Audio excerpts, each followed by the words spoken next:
Olá, estamos de volta com Frente a Frente, que hoje recebe o deputado Paulo Teixeira, do PT de São Paulo. Deputado, como nós tratamos aí nos blocos anteriores, a gente já mencionou aqui que o governo vem com Renda Brasil, que é um programa social que pretende diluir a força do partido do PT em relação ao Minha Casa, em relação ao Bolsa Família. Já fez isso no Minha Casa Minha Vida ao lançar o Casa Verde e Amarela. E agora vem com outro programa para substituir o Bolsa Família e vai incluir também ali alguns outros programas sociais. Eles ainda estão fazendo as contas para ver como é que vai ficar o Renda Brasil. Como é que o PT vai reagir aí a isso? Tem votos no Congresso para segurar o Bolsa Família? Olha, a minha opinião, o que deveria começar, isso é o Bolsa Família. São políticas de Estado.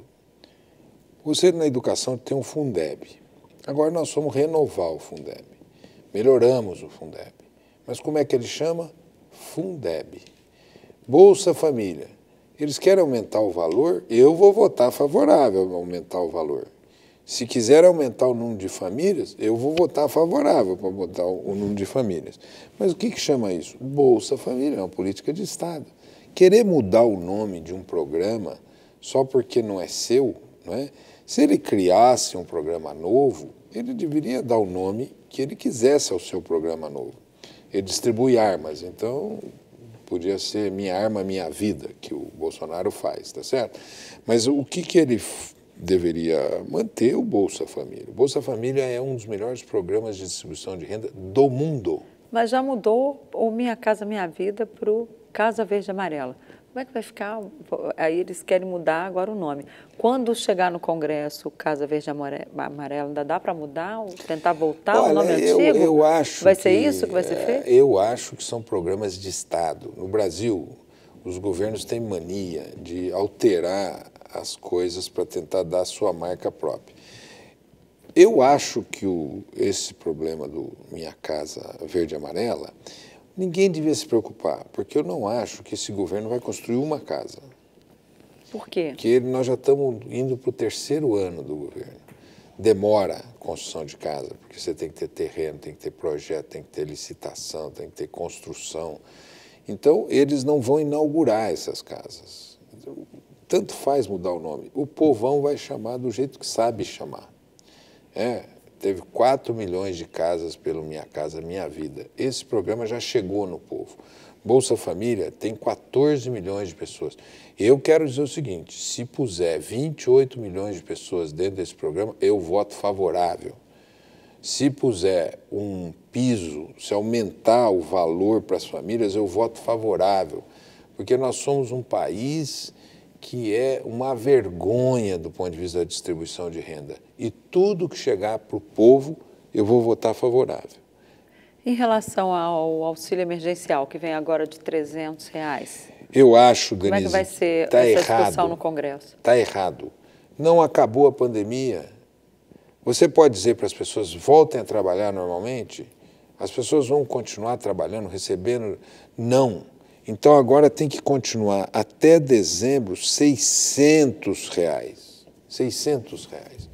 Da onde vem o dinheiro? Tem 500 bilhões no Banco Central, que é fruto da valorização cambial das nossas reservas. Põe esse dinheiro no orçamento e põe aqui para bancar o auxílio emergencial. Tem o Pronamp, que ajuda para a pequena e microempresa, tem outros programas para ajudar na oferta de emprego, faz um programa de obras públicas para crescer a economia e gerar emprego, isso que o Guedes não quer, parece que ele não quer e é por isso que ele está na bola do pênalti lá dentro e quem está forte são os militares lá que querem isso. O que nós temos que fazer é renovar até dezembro o auxílio emergencial a R$600, porque a pandemia não acabou.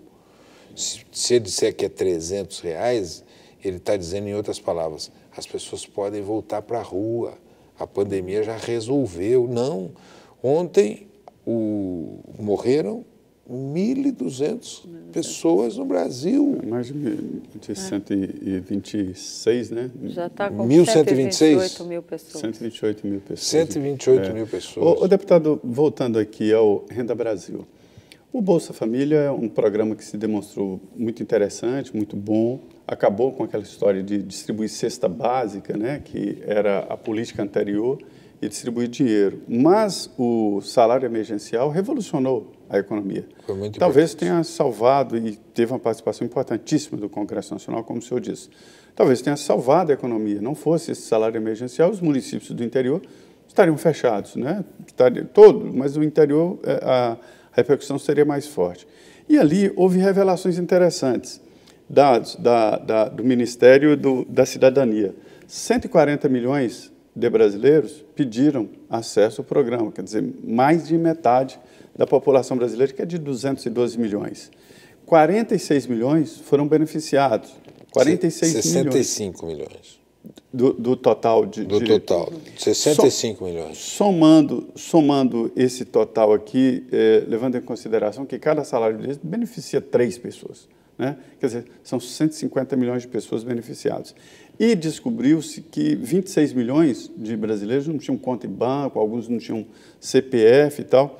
Diante disso é que se projeta esse novo programa social. O senhor acha que esse novo programa social pode unificar todos os outros programas? Por exemplo, seguro-defeso, seguro-desemprego, abono salarial, pode unificar que eles querem tudo? colocar tudo no guarda-chuva só. Olha, aí eu acho errado. Nós não podemos aceitar um programa que retira direitos de outros programas. Por exemplo, Mas ele está somando. Não, abono salarial. Não tem nada a ver o abono salarial. O abono salarial é daquele empregado que recebe de 1 a 2 salários mínimos e ele recebe o abono salarial durante o ano. Isso, ele não será beneficiário do programa Ou seja, cada um tem o seu público específico, Claro, tem que ser diferente, não pode fazer um programa único de renda básica e sair... Não é, porque o abono salarial não pode tirar daquela pessoa o abono salarial. O seguro-defeso também não, porque é o seguro para a pessoa não pescar no tempo de desova dos peixes. O que você tem que fazer, e aí o governo, esse para mim é um problema desse governo, é aumentar o Bolsa Família, aumentar o valor. Eu acho que devia ser de R$600 e aumentar o número de famílias para 30. Defende Bolsa Família em 600? 600. A Bolsa Família em 600? Tira dinheiro de onde, deputado? E aí, de uma reforma tributária. Antes de mais nada, o que você precisa fazer no Brasil é agora botar no centro do debate a reforma tributária, lucros e dividendos, grandes fortunas, grandes patrimônios, corrigir a tabela do imposto de renda, mineração, todos esses aspectos que estão lá, já se eu não me engano, é a emenda constitucional 172, me parece, que a emenda é a reforma tributária solidária, que traz um conjunto de propostas para você, mantendo a base tributária, mas mudando quem paga imposto, você vai botar dinheiro em programas de transferência de renda. Eu queria fazer uma correção aqui, não são 128 mortes pela Covid-19, são 122.941 mortos até esta manhã. Mas os números, infelizmente, ainda altíssimos. Não estão... Quantos morreram ainda está ontem? muito alto. 1.200... É isso. Está nessa faixa, deve chegar hoje aí com os últimos a 123. 1.200 mortes por dia. 1.166 registros, né? Porque tem aquela coisa que morreu antes e aí depois demoraram porque as secretarias demoram um pouco a repassar todos os dados. A pandemia acabou? Não, não acabou. Todos devem ter muito cuidado, principalmente no transporte coletivo, ter cuidado dentro de casa, lavar as mãos, usar álcool e gel, ter cuidado no transporte coletivo, no local de trabalho, ter milhões de cuidados. Essa pandemia, por exemplo, na Itália, eles vigiaram, depois relaxaram, voltaram os números de infectados na Itália. Aqui, nós não tivemos um arrefecimento ainda. 1.166 mortos são 5 aviões da TAM que caem por dia no Brasil. Nós teríamos que ter tido um cuidado muito maior. cuidado que foi feito foi muito pequeno e houve confusão, desorientação, o governo não ajudou, o presidente não acreditou no isolamento, na máscara, inventou uma história que é a tal da cloroquina, e nós estamos vivendo uma pandemia muito larga. Nós começamos dia 18 de março, abril, maio, junho, julho, agosto, nós vamos agora em setembro, 6 meses. Teve muitos países que demorou 3 meses. Nós estamos estendendo por falta de cuidado dessa pandemia nós no tivemos Brasil. o nosso distanciamento social, na verdade, ele ocorreu em alguns lugares, não ocorreu em outros. E agora eu queria entrar num outro assunto aqui, que é a questão eleitoral. Teremos uma campanha política em meio a essa situação ainda de pandemia, embora os números em relação a 14 dias estejam um pouco melhores, né, em termos de número de casos, pelo menos assim, os especialistas dizem que realmente a pandemia começou a regredir comparado aos 14 dias anteriores, né? Ao que foi registrado há 14 dias. A média técnica 800, é muito alta. Ainda é muito alta. Mas eu queria saber como é que vai ser a campanha e como é que o PT vai fazer em São Paulo, por exemplo, porque a gente já viu que lá tem um grupo de petistas querendo apoiar o Boulos e o PT tem um candidato que é Gilmar Tato. Como é que vai ser isso? Primeiro, a campanha acertou o Congresso Nacional em adiar as eleições, acertou, porque a eleição do dia 15 de novembro e 29 de novembro, talvez o quadro seja muito melhor do que o quadro que nós teríamos dia 4 de outubro. Então, acertou o Congresso Nacional. Segundo, a campanha tem que ser feita, em grande parte, pela internet, reuniões por essas plataformas de reuniões, redes sociais, e quem eventualmente for levar lá um folhetim, um panfletinho, tem que estar de máscara, distante e tomar cuidado na vida, porque uma campanha eleitoral não pode tirar a vida de ninguém. Em terceiro lugar, o PT vai ter candidatura no Brasil inteiro. Em São Paulo, o nosso candidato é o Gilmar Tato. O PT vai com o Gilmar Tato. E nós gostaríamos, e esse é meu desejo, que no primeiro turno nós tivéssemos construído uma unidade nacional. PT, PSOL, PCdoB, PSB, PDT, em parte nós conseguimos, em parte não conseguimos. Nós vamos para o segundo turno. Se o Gilmar for para o segundo turno, o Boulos não for, o Orlando não for, o Márcio França não for, nós gostaríamos de ter esse apoio deles. Mas se um deles for para o segundo turno, nós vamos apoiar um deles no segundo turno. Essas eleições serão diferenciadas, que é a primeira vez, né, que se faz uma eleição sem a possibilidade de união partidária proporcional, né, que é a coligação proporcional. Isso muda tudo, né? Hoje tem que lançar candidato, o partido tem que lançar candidato. A legislação, ela por si só estimula o lançamento de candidaturas, porque como acabou a coligação proporcional, nós defendíamos a tal da federação de partidos, que era uma federação permanente, união de caráter nacional, tal. Mas perdemos essa votação no Congresso. Nós éramos contra a coligação e favoráveis à federação. Ganhamos pelo fim das coligações e perdemos sobre a federação. O ideal teria sido, nessa eleição, ter as federações partidárias. A estratégia da Executiva Nacional do PT, qual que é, assim, para enfrentar aí essas eleições? É não fazer coligação, lançar em todo? Não. Nós temos alianças. Por exemplo, em Porto Alegre, nós apoiamos a Manuela Dávila como prefeita. Era do PC do Governo. É a única capital que o PT vai apoiar seus partidos? Não. Em Belém do Pará, nós estamos apoiando a candidatura do Edmilson Rodrigues. Que é do PSOL, né? Do PSOL. Né? Que já foi do PT, né? O Edmilson já foi do PT, E creio eu que nós teremos uma capital no norte que nós vamos apoiar a rede. Assim nós estamos, acho que é Boa Vista. Então, nós estamos... A ideia é fazer vereadores. Fazer muitos vereadores, muitos prefeitos, e a gente encontrar de novo os partidos progressistas de esquerda no segundo turno, uns apoiando os outros no segundo turno. Para 2022, o ex-presidente Lula já disse que talvez o PT não tenha candidato, talvez o PT possa apoiar, ele abriu essa possibilidade de apoio a outro nome, um nome de fora do PT. O senhor acredita nisso? Em 2022, eu sou favorável à anulação, àquela condenação parcial daquele juiz partidário que foi Sérgio Moro, anular a sentença contra o Lula, porque não foi um julgamento justo. Nesses termos, o Lula teria a sua cidadania eleitoral, os seus direitos políticos reestabelecidos. Eu acho que o candidato deveria ser ele. O senhor acha que ele bate o presidente Jair Bolsonaro? Bate, isso. Não, por isso. Eu acho que não vai nem para o segundo turno. Posso falar uma coisa? O bate. antipetismo ainda não é muito forte, não, o Lula, deputado? por que o Jair Bolsonaro ganhou? Porque o Moro tirou o Lula.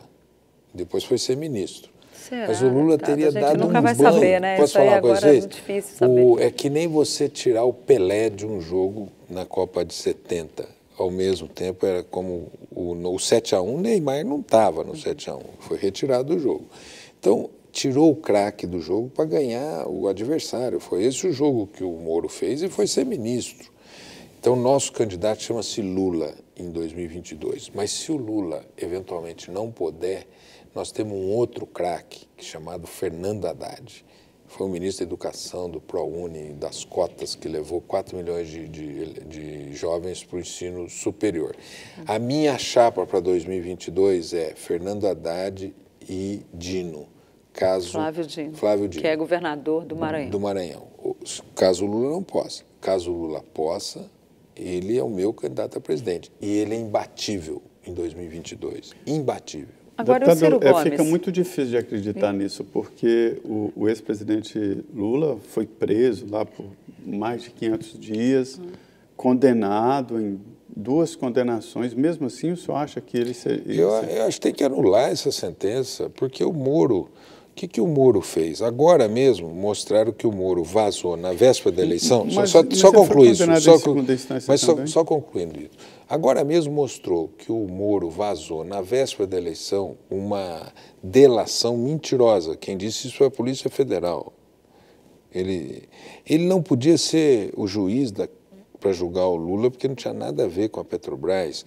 Ele não tem na sentença qualquer indicação que o Lula tivesse vínculo. Ele foi condenado... Vínculo com o quê? Com aquele episódio da Petrobras. Nenhuma. Com os roubos lá mesmo? Nenhuma. Com aquelas malfeitos na Petrobras que aconteceram. Ou seja, o PowerPoint do Deltan. O PowerPoint do Deltan. Por que o Deltan saiu?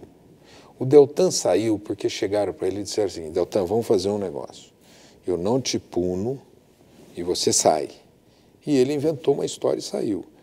Então, aquele julgamento da Lava Jato em relação ao presidente Lula é um julgamento que nenhum cidadão poderia ter, porque não foi um julgamento justo. O cidadão tem que ter um julgamento justo. Seja ele amigo e goste do Lula, seja ele adversário e não goste do Lula. Por exemplo, eu não gosto do Witzel. Eu não gosto do Witzel.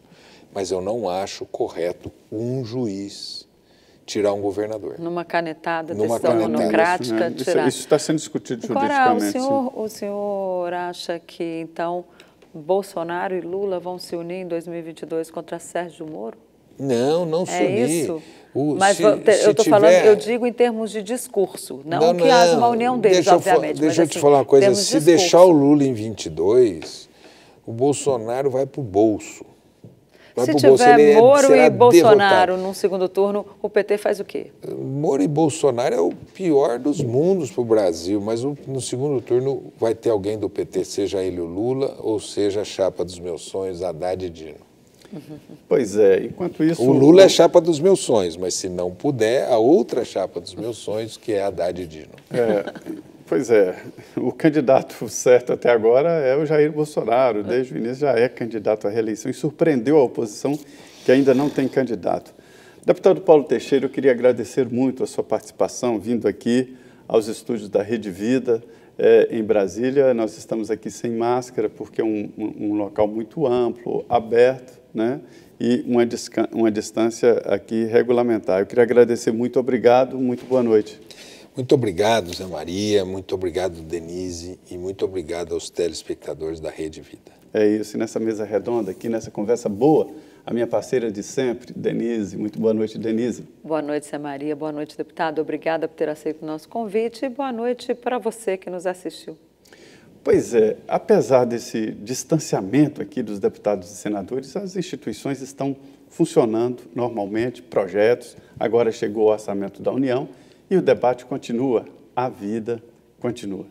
Muito obrigado por ter participado aqui, por ter acompanhado aqui o Frente a Frente.